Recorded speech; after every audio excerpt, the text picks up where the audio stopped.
When ordering your pixel truppen around, you might have observed strange patterns in tile occupation and pathing from your little guys. Here's why. First, the fundamentals.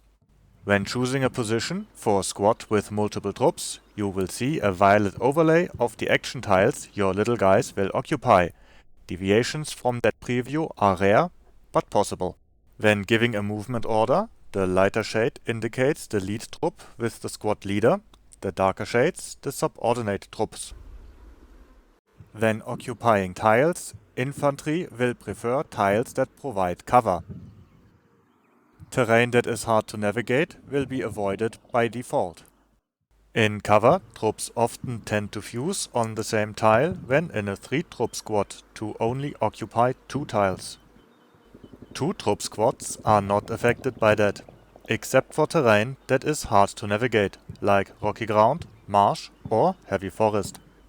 In those kind of terrain types, all troops will occupy only 1 tile, regardless if 2 or 3 troop squads. Alongside walls, hedges or similar cover, 3 troop squads will also usually merge down to 2 tiles towards the edges, or if the cover is only 2 tiles wide. Alongside buildings, a merge down to the occupation of only 1 tile must be expected. Depending on the orientation of the building, this might happen farther away than you would expect. When looking at field fortifications, the merge down to 2 tile occupation is a regular sight. However, you can influence that. To show how, we need to understand how squad formations on action tiles are chosen. The formation of the squad is influenced by the relative position of the last waypoint to its previous waypoint, or when only 1 point is set, from the starting position. Here an illustration. You can see how the formations are changing with the position of the waypoint when terrain is not affecting the squad formation. As mentioned, the same holds true when we exchange the starting position with a previous waypoint.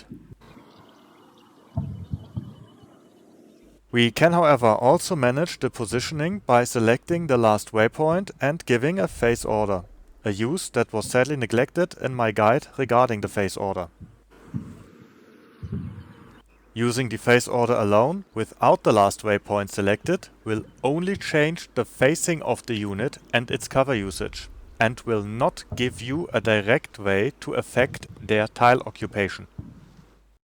Knowing this, we have more of a hand in utilizing cover by deciding how to approach it or by using the phase order.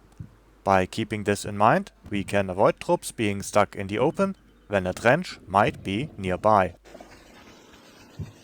We have so far gotten a better understanding of how our little guys take positions. But what can we expect on the way there? Fundamentally, your infantry tends to use the path of least resistance when the order is given over a sufficiently long distance. We can see how the squad adapts its path to cross as little rock tiles as possible, as if plotting a barefoot path over a Lego brick-laden floor. Another behavior you can expect is that your little guys tend to prefer movement alongside tall cover like walls or heavy forest, for example. Streets or building walls seem to not be preferred in the same way. Although this preference can lead to rather absurd outcomes. If you are devious, you might want to keep those biases in mind when placing mines. When using quick or fast, your troops will bunch up to occupy only 1 tile on intermediate waypoints when multiple waypoints are set, while occasionally 1 troop might deviate from that behavior when moving between waypoints. 3-troop squads are more prone to that deviation. The closer intermediate waypoints are together, the less likely deviations are. But keep in mind that the squad will spread out again before reaching the last waypoint.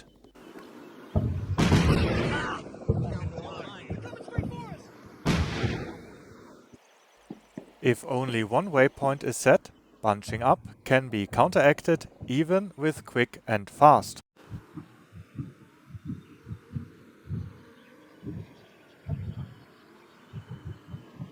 Slow, move and hunt will not bunch up in the same way.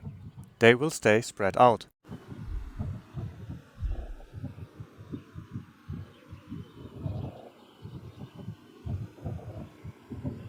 Assault, while still following the terrain bias, operates under its own rules as explained in my previous guide regarding this order. So much for the movement of infantry. If you found this helpful, don't be shy and show it with a thumbs up. The next guide will take a look at vehicle movement. Until then, you might want to check out this guide if you want to know what the assault order is up to.